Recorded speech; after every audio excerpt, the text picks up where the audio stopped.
안녕하세요. 빛함성 빛의 교회와 함께하는 성경 공부에 오신 빛의 성도님들, 목요일에도 우리가 한자리에 모여 함께 하나님의 말씀 공부할 수 있어서 참 감사하고 참 기쁜 날입니다. 우리 같이 기도하고 오늘 말씀 공부 시작하겠습니다. 하나님, 이 세상 그 어떤 것이 우리의 마음을 변혁시키고 우리의 생각을 거룩하고 참된 것으로 채우며 우리에게 영생의 시간을 보장해 줄 수 있겠습니까?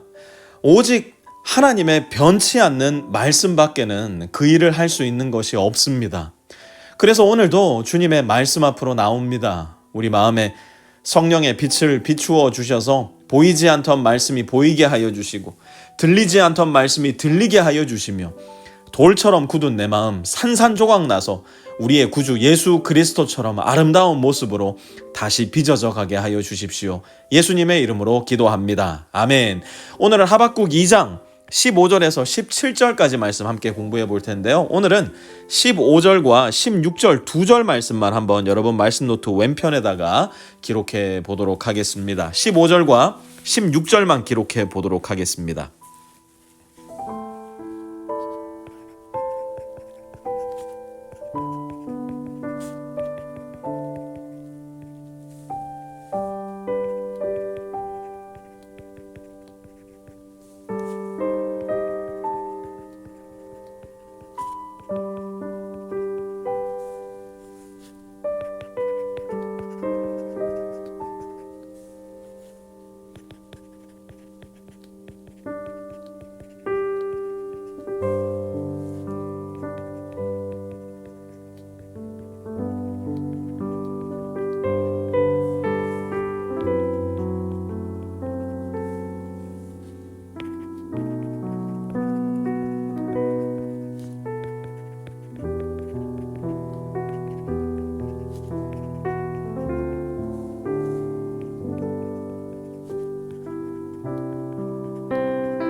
다 적으신 분들은 이제 나만의 묵상 비법으로 우리 지난 주일 말씀 때 들으셨죠? 우리는 하나님을 기다리는 자리에서 뭘 한다고요? 말씀을 기록하고 새기고 읽혀야 된다. 지금이 바로 그 시간이에요. 말씀을 눈으로만 보지 마시고 똑같이 따라 적어도 보시고 또 동그라미도 한번 쳐보시고 형광펜으로 밑줄도 쳐보시고 하여튼 뭐든지 내 마음에 새길 수 있다면 다 좋습니다. 한번 각자 그 시간을 먼저 갖도록 하겠습니다.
자, 오늘은 한 가지 질문 짧고 굵게 나누면서 더 깊은 묵상 속으로 들어가 보았으면 좋겠는데요. 15절 다시 한번 보시면요. 뭐라고 나와 있냐면, 홧김에 이웃에게 술을 퍼먹이고 술에 취하여 골아 떨어지게 하고는 그 알몸을 헤쳐보는 자야. 그 다음 뭐라고요?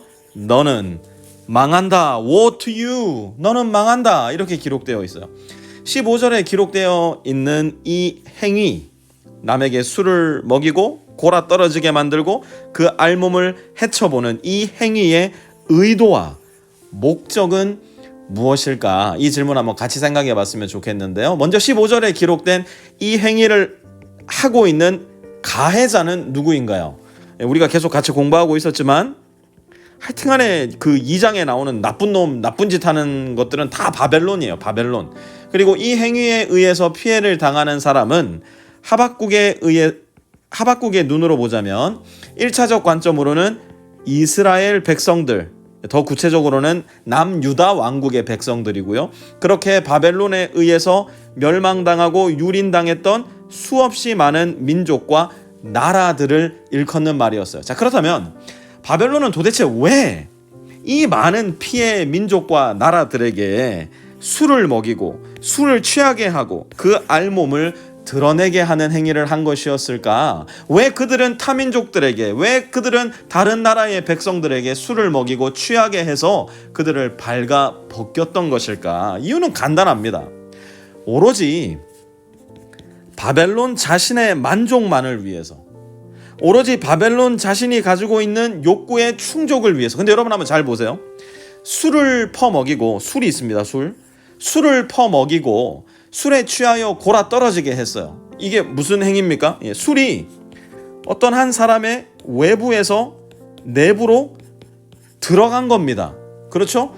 피해자의 몸과 마음, 어떤 술은 몸을 망치고요, 어떤 술은 마음을 망치고요, 어떤 술은 영혼을 망치고요, 어떤 술은 가족을 망치고요, 어떤 술은 인생 자체를 망쳐버리게 될 텐데, 이 모든 것의 공통점이 무엇인가? 술이라는 무엇인가가 사람의 내부로 들어가게 되니까 피해자의 몸과 마음과 영혼을 지배하게 된 거예요. 그래서 어떻게 됩니까? 그 알몸, 가장 소중하고 가장 은밀하며 가장 깊은 곳에 있는 영혼까지도 철저히 유린당하고 착취당하고 억압당하고 결국은 파괴되고 만 겁니다. 가장 악질적이고 가장 악마적인 행동을 지금 바벨론이 하고 있었던 거예요. 그런데 여러분, 이건 단순히 술에만 해당되는 내용은 아닌 것 같아요. 오늘날 우리가 어떤 한 사람의 몸과 마음과 영혼과 가족과 인생 속에 들어가서 그 사람의 영혼까지도 망쳐버릴 수 있는, 저와 여러분도 어쩌면 일상적으로 하고 있을 수도 있는 그 행위는 도대체 어떤 것이 있을까요? 다른 많은 것들이 있겠지만 오늘날 많이들 이야기하고 또 저와 여러분 모두가 경계해야 되기도 하는 가스라이팅에 대해서 한번 생각을 해봤으면 좋겠어요. 가스라이팅. 참 놀랍게도 이 가스라이팅이 가장 많이 일어나는 장소가 가정과 교회가 아닐까 싶은 생각이 듭니다. 부부 사이에 한 사람이 다른 사람을, 혹은 엄마가 자녀들을, 혹은 거꾸로 자녀가 부모를, 특별히 교회에서는 목회자가 성도들을, 성도가 또 다른 성도들을 가스라이팅하는 경우가 참 많은 것 같아요. 혹시라도 내가 누군가를 가스라이팅하고 있지는 않은가, 혹은 혹시라도 내가 누군가에게 가스라이팅을 당하고 있지는 않은가, 이거 어떻게 알 수 있을까요? 내가 내 아내에게 항상 내 생각을 강요한다, 내가 내 남편에게 당신은 항상 틀렸어 라고 습관처럼 이야기한다, 내가 아이들에게 너는 그래서 안 된다고, 너는 그래서 틀려 먹었다고 저주에 가까운 말을 습관적으로 한다. 그럼 여러분 한번 혹시 나는 가스라이팅을 하는 사람이 아닐까 생각해 봐야 됩니다. 여러분 저는 목회자잖아요. 혹여라도 제가 이런 경우에 있지는 않을까 항상 제 자신을 신중하게 점검하기도 하고요. 조심하기도 하는데요. 목회자가 성도들이 가지고 있는 다른 생각들 이거 전혀 존중하지 않고 마치 내 말이 하나님의 말씀과 동급인 것 마냥 이야기할 때 그렇게 반복적으로 성도들에게 이야기하고 목사가 무슨 결정을 내리든 거기에 대해서 절대로 반대해서는 안 된다. 강압적으로 말하고 있다. 이거 다른 거 아닙니다. 이거 뭐냐? 이 가스라이팅이야, 가스라이팅. 목회자가 지금 성도들을 가스라이팅 하고 있는 거예요. 성도들이 성도들에게 하는 행위도 마찬가지입니다. 우리 교회에서는 이거 무조건 해야 돼. 이거 안 하면 안 돼. 이거 안 하면 나쁜 성도야. 여러분 이거 가스라이팅이에요. 이거 굉장히 위험한 겁니다. 저는 교역자들의 모임 속에서도 혹시라도 나에게 이런 모습이 보인다면 혹시라도 내가 당신의 모습 속에서 이런 모습 본다면 서로에게 가차없이 이야기해 주어야 한다. 부탁하고 경계하고 합니다. 왜 그런 줄 아세요? 이런 가스라이팅을 통해서 한 사람의 영혼, 한 성도의 영혼 혹은 한 집단의 영혼들이 병들게 되는 일을 우리는 교회 안에서, 가정 안에서, 여러 관계들 안에서 어쩌면 부지불식간에 행하고 있을 수도 있기 때문이에요. 이런 사람들에게 하나님 뭐라고 하신다고요? 15절 한번 다시 보세요. 너는 망한다. 너는 망한다. 여러분 누군가의 영혼을 지배하잖아요. 누군가를 다스리고 지배한다는 생각이 들잖아요. 거기에는 참 희한한 만족이 있습니다. 거기에는 참 묘한 쾌감도 있더라고요. 저는 제 자신에게도 이러한 극도로 타락한 인간성이 잠재되어 있다는 거 사실 교회 사역 중에 여러 차례 발견했어요. 제가 무슨 말 한마디 하면 막 한 집단이 일사불란하게 마치 군대처럼 이쪽으로 저쪽으로 촥촥 움직이는 모습 보면요. 진짜로 카타르시스가 느껴지더라고요. 그때 제가 알았어요. 아, 나도 정말 위험한 인간이구나. 이걸 그냥 내버려두면 어떻게 되는 줄 아십니까? 저와 여러분도 바벨론 되는 겁니다. 망하는 길로 가는 겁니다. 그런 사람은 결국 어떻게 되느냐? 16절에 보니까 영광은커녕 실컷 능욕이나 당할 것이다. 그러니 조심하십시오. 가정이 되었든 직장이 되었든 기업이 되었든 교회가 되었든 너와 나 사이에 1대1 관계가 되었든 누군가를 자꾸 다스리려 하지 마세요. 지배하려 하지 마세요.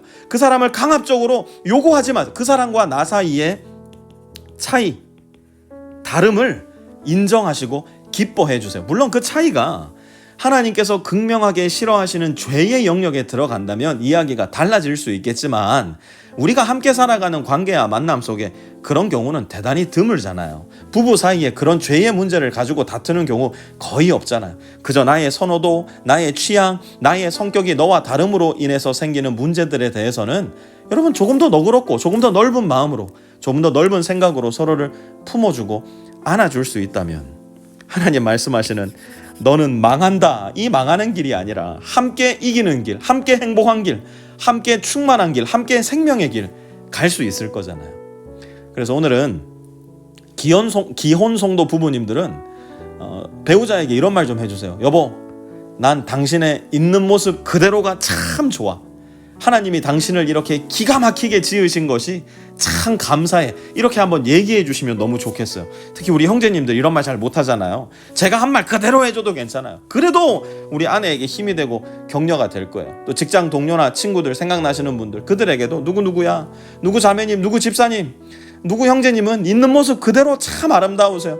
하나님이 정말 신묘 막측하게 집사님을 만드셨어요. 집사님이 함께 해주셔서 너무 감사해요. 이거 그 이성한테 보내지 마세요. 동성한테만 그렇게 보내주셔서 서로의 존재 자체를 인정해 주는 말 한마디씩 그렇게 서로에게 나누어 줄 수 있다면 참 서로에게 힘이 되고 격려가 되지 않을까 생각합니다. 비탐성 마무리하면서 누구에게 또 어떻게 그 존재 자체를 칭찬해 주고 감사해 줄 수 있을까? 하나님 그 사람 떠올려 주세요. 그 사람에게 할 말을 가르쳐 주세요. 기도하시면서 오늘 비탐성 각자 마무리하도록 하겠습니다.